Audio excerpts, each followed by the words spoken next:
Thank you, Chairman Padilla. I look forward to working with you on the issues that we're discussing today, as well as other items such as reforms to the Endangered Species Act and to our work to ensure the continued supply from the Colorado River. And I want to thank our witnesses for being here today. I especially want to thank Mark Pepper, who runs the Wyoming Association of Rural Water Systems. You're always such a help in informing me about what our small rural water systems are facing. So I'm deeply grateful for your being here today. You wear many hats in Wyoming, and I'm deeply grateful that you took time out to be here today because I know you're super busy. Water is the key to life. While this sounds like an overly simple statement, for many Americans, it's a harsh reality. From droughts that constrain the supply to ever-increasing water bills, access to water is not universal across the country.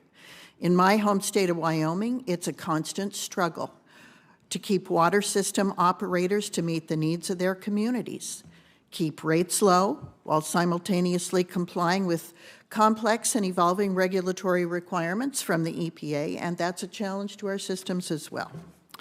Unfortunately, rural water systems have their own additional challenges. Small populations mean less ratepayers, which mean less revenue needed to make capital investments. I work with my colleagues on this committee to make significant investments in water infrastructure in the previous Congress, and I was pleased to see that effort included the Infrastructure Investment and Jobs Act. However, Congress failed to make the investments in that bill in a fiscally responsible manner. If we are to continue investing in the needed infrastructure, Congress must find ways to ensure that we're not simply transferring our obligations to future generations.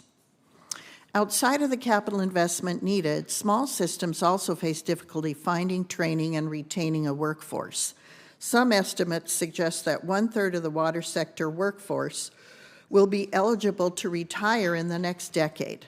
That loss, not only of personnel but institutional knowledge, will put tremendous strains on water systems across the country. And once again, rural America will be the first and hardest hit by these retirements. In addition to these items, I'd be remiss if I did not express my concern with EPA's actions as it relates to PFAS. PFAS compounds are designed to be durable and not break down naturally. As a result, these compounds can be found in water and soils across the country. While we're working to better understand the science behind this class of chemicals, it is clear they do pose a threat to human health. So I support EPA's actions to establish a national primary drinking water standard for the most common PFAS compounds. Every single American deserves the peace of mind that their water is safe to drink. But I'm concerned that levels selected by EPA at 4 parts per trillion will represent an unfunded mandate on water systems while not being supported by the science. That level represents not a health-based standard, but instead the level at which these compounds can reasonably be detected. For reference, 4 parts per trillion is roughly the same as 4 droplets in an Olympic-sized swimming pool. As one might guess, the detection and treatment technology needed to handle something at the scale will be costly, and those costs will be borne by the communities these systems serve. EPA must evaluate the academic literature from across the world when selecting the levels for these standards and not just rush to the costliest option. EPA is also proposing to designate those same PFAS compounds under CERCLA, the Superfund law. If finalized, water systems that are treating for PFAS may be held liable under CERCLA, again at the expense of the ratepayer.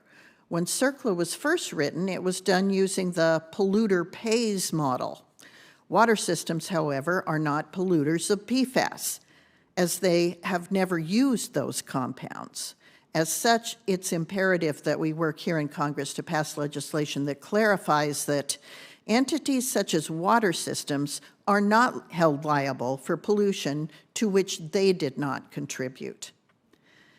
Thanks again for calling this hearing, Mr. Chairman. I look forward to hearing from our witnesses.